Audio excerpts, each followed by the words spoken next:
এই ভিডিওটা তাদের জন্য যারা চিন্তা করতেছে ভবিষ্যতে তারা দেশের বাইরে পড়াশোনা করতে যাবে।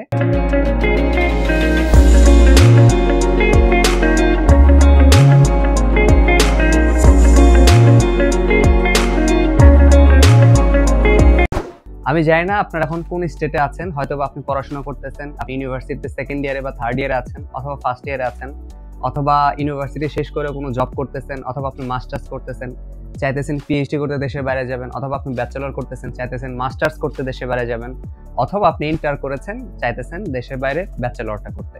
তো আপনি যে স্টেটেই থাকেন এই ভিডিওটা আপনাদের সবারই কাজে লাগবে। তো আপনি যখনই চিন্তা করতেছেন যে আপনি দেশের বাইরে পড়তে যাবেন, এই সময়টাতে আপনাকে কয়েকটা স্টেপ ফলো করতে হবে, এবং আমি আজকের এই ভিডিওতে কয়েকটা স্টেপ নিয়ে আলোচনা করব যেগুলো আপনার এখন থেকে শুরু করা উচিত। ভিডিওটা শেষ করার পরেই আপনি আশা করি কাজে নেমে পড়বেন। প্রথমত, আপনি যখন চিন্তা করলেন যে আপনি দেশের বাইরে পড়াশোনা করতে যাবেন, সবার প্রথমে আপনার যেটা লাগবে, আপনার একটা পাসপোর্ট তৈরি করে ফেলতে হবে। তো আপনার কাছে যদি এখনো কোনো একটা ভ্যালিড পাসপোর্ট না থাকে, তাহলে এই ভিডিওটা শেষ করেই চেষ্টা করবেন একটা পাসপোর্টের জন্য অ্যাপ্লাই করে ফেলার।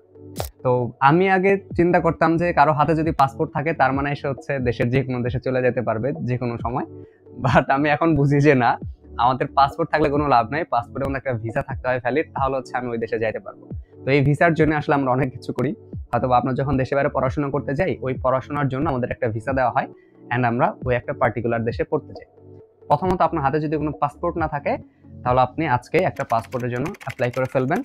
আশা করব সবকিছু আপনি নিজে নিজে করবেন, কখনো থার্ড পার্টি ধরার দরকার নেই। যদি টিউটোরিয়ালের প্রয়োজন হয় আপনি ইউটিউবে সার্চ করতে পারবেন, অনেক টিউটোরিয়াল পেয়ে যাবেন। তারপর যদি মনে হয় যে না, আমার থেকে কোনো হেল্প দরকার, কমেন্ট সেকশনে জানান, দরকার বললে আমি একটা ভিডিও বানিয়ে দেবো কিভাবে আপনি পাসপোর্ট পাইতে পারেন। তো 2 নাম্বার স্টেপে যেটা আসবে, 2 নাম্বার স্টেপে আসবে আপনাকে এখন থেকেই জার্নালিং করতে হবে। তো জার্নালিংটা কি? আপনি এখন কোন স্টেটে আছেন, আপনি একটা খাতা নেবেন, অথবা কম্পিউটার একটা ওয়ার্ড ডকুমেন্ট ওপেন করবেন, এবং সেখানে আপনি আপনার একটা ছবির মধ্যে একটা ড্র করবেন যে আপনি এখন কোন স্টেটে আছেন। আপনি কি ফার্স্ট ইয়ারে, সেকেন্ড ইয়ারে, নাকি থার্ড ইয়ারে, বা জব করতেছেন, বাকি আপনার হাতে কতদিন সময় আছে, বা আপনার এস্টিমেটেড গ্র্যাজুয়েশন ইয়ার কবে, বা কখন আপনি গ্র্যাজুয়েট হয়ে বের হবেন। বের হবার পরে আপনি যে ইউনিভার্সিটিতে যাবেন, আপনি কোন ইনটেকে যেতে চান, সামার, উইন্টার, স্প্রিং। তো বিভিন্ন দেশে বিভিন্নভাবে তারা অ্যাডমিশন দিয়ে থাকে। আপনি কোন ইনটেকে যেতে চান, 25-এ যাবেন, 26-এ যাবেন, 26-এর কখন আপনি গ্র্যাজুয়েট হবেন। তো ওই ডেটগুলো সুন্দর করে লিখবেন। লেখার পরে আপনি আরো কয়েকটা চয়েস লিখবেন, এরকম করে অ্যারো টানবেন, টেনে টেনে লিখবেন যে আমার পছন্দের দেশ জার্মানি হতে পারে, ফিনল্যান্ড হতে পারে, ইউএস হতে পারে, অস্ট্রেলিয়া হতে পারে, কানাডা হতে পারে, কোন দেশে যেতে চান। এবং এরপর আপনি আবার সুন্দর করে ওই সব দেশে যে ইউনিভার্সিটিগুলো আছে আপনি একটু সার্চ দিয়ে দেখবেন। যখন আপনি জার্নালিং করবেন, পাশাপাশি একটু গুগলও সার্চ করবেন, দেখবেন যে ওই সব ইউনিভার্সিটিতে আপনি যে সাবজেক্টে পড়তে যাবেন সেই সব সাবজেক্ট আছে কিনা, এবং ওই সব দেশে আপনাকে কোনো স্কলারশিপ তারা প্রোভাইড করবে কিনা। যদি দেখেন যে স্কলারশিপ প্রোভাইড করে, তাহলে আপনি সেই সব স্কলারশিপের জন্য কি কি রিকোয়ারমেন্ট আছে সেগুলো সুন্দর করে আবার ওই জার্নালিং এর মধ্যেই লিখবেন, যে এখানে আইএলটিএস রিকোয়ারমেন্ট কত, সিজিপিএ কত চাই, এক্সট্রা কারিকুলার কোন অ্যাক্টিভিটিস তারা চায় কিনা, এটসেট্রা এটসেট্রা। আপনার হাতে যখন একটা ব্রিফ একটা আইডিয়া চলে আসবে যে আমি এই অবস্থায় আছি, এই সালে আমি গ্র্যাজুয়েট হয়ে বের হব, এই সালে আমি দেশের বাইরে পড়তে যেতে চাই, এই ইউনিভার্সিটিতে যেতে চাই, বা এই দেশে যাইতে চাই, এবং ওই দেশের এই ডকুমেন্টসগুলো লাগে। তো আপনার হাতে যদি, বা আপনার কাছে যদি একটা ব্রিফ আইডিয়া থাকে, বা আপনার যদি এরকম জার্নালিং করা থাকে, তাহলে আপনার জন্য অনেক ইজি হয়ে যাবে পরবর্তী স্টেপগুলো নেবার। তো আপনি তারপরে দেখবেন যে আপনি যে স্কলারশিপের জন্য যেতে চান, বা আপনি যে ইউনিভার্সিটিতে যেতে চান, ওই দেশে বা ওই ইউনিভার্সিটিতে আপনার কোনো পরিচিত কেউ আছে কিনা। আপনি চেষ্টা করবেন আপনার ইউনিভার্সিটির বা আপনি যেখানে আছেন সেইখানকার কোনো কলিগ বা অ্যালুমনাইরা বা ফ্যাকাল্টি মেম্বার ওই ইউনিভার্সিটিতে বা ওই দেশে আছে কিনা। আপনি তাদেরকে রিচ করতে পারবেন আরো ফার্দার ইনফরমেশনের জন্য। এটা গেল আপনার সেকেন্ড স্টেপ, কি জার্নালিং করা। 3 নাম্বার স্টেপে আসবে, আপনি যে দেশেই যান, মোস্ট অফ দ্য কান্ট্রিতেই আপনার কি লাগবে, একটা ল্যাঙ্গুয়েজ সার্টিফিকেট লাগবে। আমি ধরে নিচ্ছি সেক্ষেত্রে আপনার আইএলটিএস সার্টিফিকেটটা লাগবে। আপনি এর আগে যখন আপনি জার্নালিং করলেন, সেখানে তো আপনি কয়েকটা ইউনিভার্সিটিতে দেখলেন তাদের ডকুমেন্টস কি কি লাগে। তো ওই প্রয়োজন অনুসারে আপনি তো এটাও চেক করেছেন তাদের কি আইএলটিএস লাগবে, নাকি ডুওলিঙ্গো লাগবে, নাকি জিআরই লাগবে, নাকি টুএফএল লাগবে। তো যেটা লাগে তার জন্য এখনই আপনি এখন না হোক, বাট আপনার মাথায় রাখা লাগবে যে আপনার আইএলটিএস প্রিপারেশনটা নিতে হবে। এখন আপনি ধরেন এমন একটা অবস্থা আছেন, আপনি থার্ড ইয়ারে বা ফাইনাল ইয়ারে আছেন, তাহলে আপনি কি করতে হবে, এখন থেকেই টুকটাক প্রিপারেশন শুরু করতে হবে। আপনি আইএলটিএস প্রিপারেশন নেবেন। ধরলাম একটা আইডিয়াল প্রিপারেশন হতে পারে 3 মাস আপনি খুব জোরালোভাবে প্রিপারেশন নেন বা কোনো কোচিং করেন বা নিজেই বাসায় আইএলটিএস এর জন্য প্রিপারেশন নেন, এবং 1 মাস আপনি হচ্ছেন মক টেস্ট দেন, দেওয়ার পরে এক্সাম দিয়ে দেন, আইএলটিএস এর কাহিনী শেষ। তার মানে কি 4 মাস আপনি প্রিপারেশন নিলে আইএলটিএস দিয়ে ফেললেন। এটা হলো আপনার 3 নাম্বার স্টেপ। এখন আসবে 4 নাম্বার স্টেপে। 4 নাম্বার স্টেপে আসবে আপনার যত ডকুমেন্টস আছে সবগুলো ডকুমেন্টস কালেক্ট করা শুরু করেন। সে আপনি ইউনিভার্সিটি থেকে বের হয়ে গেছেন, আপনার তাহলে কি লাগবে? মেইন সার্টিফিকেটটা তুলতে হবে। তো এই সার্টিফিকেটগুলো আমরা কখন তুলি? যখন ইউনিভার্সিটি থেকে শেষ হয়ে যায়, আমার মাথায় আসছে আমি দেশের বাইরে পড়তে যাব, অ্যান্ড এই সময় আমি অনেক রাশলি এই সব কিছু কাগজ গোছানো শুরু করি এবং অনেক দৌড়াদৌড়ির উপর থাকি এবং আমাদের হাতে পর্যাপ্ত সময় থাকে না। তো আপনার হাতে যেহেতু এখন সময় আছে, আপনি যেটা করবেন, ভার্সিটি যাবেন, মেইন সার্টিফিকেট কালেক্ট করবেন, ট্রান্সক্রিপ্টটা কালেক্ট করবেন, প্রিভিয়াসলি যত ডকুমেন্টস আছে, যেরকম আপনার এইচএসসির সার্টিফিকেট থাকতে পারে, এসএসসির সার্টিফিকেট থাকতে পারে, ওগুলোর মার্কশিট থাকতে পারে, ওগুলো আপনি এখনই কালেক্ট করে ফেলবেন, মেইন সার্টিফিকেটগুলো। এবং তারপরে কি করবেন? এই সব সার্টিফিকেটগুলো সুন্দর করে একটা ফাইলের ভেতরে রাখবেন। এবং আপনার আরও বেশ কিছু সার্টিফিকেট যেরকম লাগবে, সে আপনার রেসিডেন্সিয়াল সার্টিফিকেট লাগবে। এখন রেসিডেন্সিয়াল সার্টিফিকেট তো আপনি এখন এখানে বসে করতে পারতেছেন না, আপনাকে যাইতে হচ্ছে আপনার ইউনিয়ন পরিষদে বা হচ্ছে আপনার উপজেলায় বা আপনার হচ্ছে কাউন্সিলরের কাছে। তো ওইখান থেকে সুন্দর করে আপনি যেহেতু এখন ফ্রি আছেন, এই সার্টিফিকেটটা কালেক্ট করে ফেললেন। অনেক ক্ষেত্রে এই সার্টিফিকেটটা লাগে। আবার ধরেন আপনি অনেক এক্সট্রা কারিকুলার অ্যাক্টিভিটিস করেছেন, কিন্তু তার কোনো প্রুফ হিসাবে সার্টিফিকেটগুলো আপনার কাছে কালেক্ট করা নাই। তাহলে কি করবেন? ধরেন আপনি একটা পজিশনে ছিলেন, আপনি হচ্ছেন আপনার ওই ক্লাবের কনভেনারের কাছে যাবেন অথবা প্রেসিডেন্টের কাছে যাবেন, যে আপনি একটা সার্টিফিকেটের মতো নিজেই বানাবেন, বানিয়ে ওখানে উল্লেখ করবেন যে আপনি এত তারিখ থেকে এত তারিখ পর্যন্ত এই পজিশনে বিলং করেছিলেন এবং ওইখানে আপনি এই দায়িত্ব পালন করছেন। তারা কি করবে? একটা সিগনেচার দিয়ে দিবে। তাহলে হয়ে গেল আপনার একটা ভ্যালিড সার্টিফিকেট, একটা প্রুফ যে আপনি এই কমিটিতে বা হচ্ছে এইভাবে আপনি এক্সট্রা কারিকুলার অ্যাক্টিভিটিস করেছেন।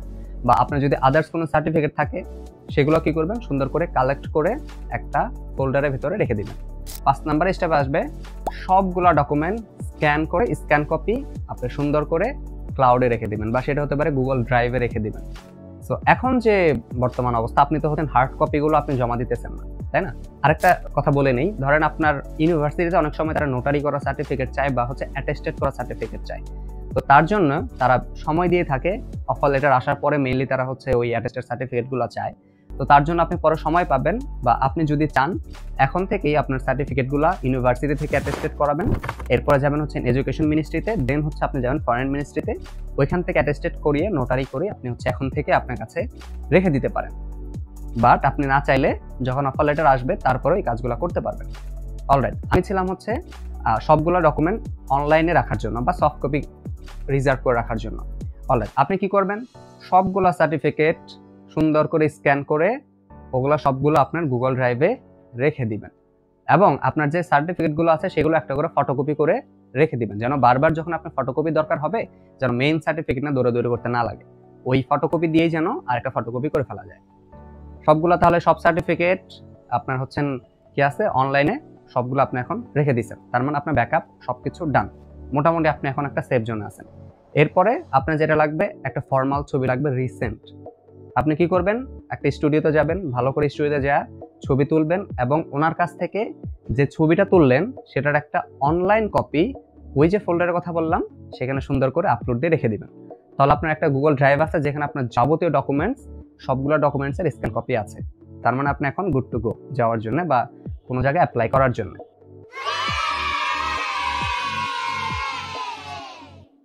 এখন তারপর আসবে 6 নাম্বার স্টেপ। এই স্টেপটা খুবই ইম্পর্টেন্ট। এই স্টেপটা হচ্ছে নেটওয়ার্কিং অ্যান্ড রিসার্চ। তাহলে আপনি এখন কি করবেন? আপনার যেহেতু মোটামুটি সব ডকুমেন্টস রেডি, আপনি এখন যেখানে যেতে চান, সে প্রত্যেকটা কান্ট্রির জন্য কিন্তু আলাদা আলাদা মানে হচ্ছে রিকোয়ারমেন্ট ফুলফিল করতে হয়। সে আপনি হচ্ছেন কোথায় যাবেন? ধরলাম আপনি জার্মানিতে যাবেন। জার্মানিতে যাওয়ার জন্য কি হয়? জার্মানিতে আপনি হচ্ছেন একটা ব্লক অ্যাকাউন্ট পাঠাতে হয়, ব্লক মানি পাঠাতে হয়, বাট তাদের কি লাগে না? টিউশন ফি লাগে না। আবার ধরুন আপনি ডেনমার্ক যাবেন, ডেনমার্কের জন্য কি লাগে? ডেনমার্কের টিউশন ফি লাগে, বাট কোনো ব্লক স্টেটমেন্ট বা ব্লক মানি বা কোনো ব্যাংক সলভেন্সি লাগে না। দেখেন, প্রত্যেকটা দেশের জন্য আলাদা আলাদা কিন্তু রিকোয়ারমেন্ট ফুলফিল করতে হয়। বা আপনি অন্য কোনো দেশে যাবেন, সেখানকার হয়তো বা আলাদা কোনো রিকোয়ারমেন্ট থাকবে। আপনাকে কি করতে হবে? রিসার্চ করতে হবে। আপনি যে দেশে যাবেন সেই দেশে কি কোনো স্কলারশিপ আছে কিনা, বা ওই দেশের সরকার বা ওই কান্ট্রি বা ওই রিজিয়ন কি আপনাকে কোনো স্কলারশিপ দেয় কিনা। আপনি লন্ডন যাবেন, লন্ডনের জন্য দেখবেন বেশ কিছু স্কলারশিপ অফার করে। বাংলাদেশে কমনওয়েলথ স্কলারশিপ আছে, সেভেনিং আছে, বা আপনি যদি ইউরোপে ঢুকতে চান ইরাসমাস মুন্ডাস স্কলারশিপ আছে। তো বেশ কিছু স্কলারশিপ আছে। আপনি যেটা করবেন, রিসার্চ করবেন ওই স্কলারশিপের রিকোয়ারমেন্টগুলো কি, ওই স্কলারশিপে কি কি ডকুমেন্টস লাগে, আপনার কাছে যে ডকুমেন্টসগুলো আছে এর বাইরে আর কি কি লাগবে, সেগুলোর উপরেই এখন থেকে কাজ শুরু করবেন। এরপরে বললাম নেটওয়ার্কিং এর কথা কেন বললাম, সে আপনি যে স্কলারশিপে যেতে চান, যে স্কলারশিপ হোল্ডার যারা আছেন, ওই স্কলারশিপ যারা পেয়েছেন অলরেডি, আপনি তাদেরকে রিচ করা শুরু করবেন যে ভাইয়া বা আপু এই স্কলারশিপটা কিভাবে পেয়েছেন, বা আমি কিভাবে এখানে অ্যাপ্লাই করলে আমি স্কলারশিপটা পাবো, আমাকে হেল্প করেন বা আমাকে সাহায্য করেন। বা আপনার কোনো যদি ফ্যাকাল্টি মেম্বার ওই ইউনিভার্সিটিতে থাকে, বা হচ্ছে আপনার কোনো অ্যালুমনাই যদি ওই ইউনিভার্সিটি থাকে, তাদেরকে নক দিবেন, ভাইয়া আপনি কিভাবে ইউনিভার্সিটি গেলেন, বা আপনার কোনো হচ্ছে রিসোর্সগুলো আমাকে দিয়ে শেয়ার, মানে আমার সাথে শেয়ার করবেন কিনা, বা আমাকে কোনোভাবে আপনি হেল্প করতে পারবেন কিনা। আপনি কি করবেন, নেটওয়ার্কিংটা আরো অনেক গ্রো করবেন। তখন কি হবে, আপনি তাদের থেকে হেল্প পেলেন, তাদের থেকে সবকিছু সাহায্য পেলেন, আপনার এদিকে সব ডকুমেন্টস রেডি। এখন আপনি ফাইনাল স্টেপ যেটা, এই স্টেপে আপনি সুন্দর করে আস্তে আস্তে যখন সময় হবে, একটা পর একটা আপনি অ্যাপ্লাই করতে থাকবেন স্কলারশিপের জন্য, ইউনিভার্সিটির জন্য। হয়তো বা ওই সব ইউনিভার্সিটিতে অ্যাপ্লাই করতে কিছু টাকা লাগতে পারে, তো ওগুলো আগে থেকে বাসায় কথা বলে রাখবেন। এরপরে হয়তো বা আপনি স্কলারশিপে অ্যাপ্লাই করার জন্য আপনি একটু এদিক সেদিক দৌড়াদৌড়ি করে লাগতে পারে, যদিও দৌড়াদৌড়ির কাজগুলো আমি আগে শেষ করে দিয়েছি আপনাদেরকে বলে যে এইসব জিনিসে দৌড়াদৌড়ি করা লাগতে পারে। তো আপনি অলরেডি সবকিছু গুছিয়ে বসে আছেন। এখন আপনার কাজ হবে ফ্রি সময়ে সুন্দর করে অ্যাপ্লাই করা এবং রেজাল্টের জন্য ওয়েট করা।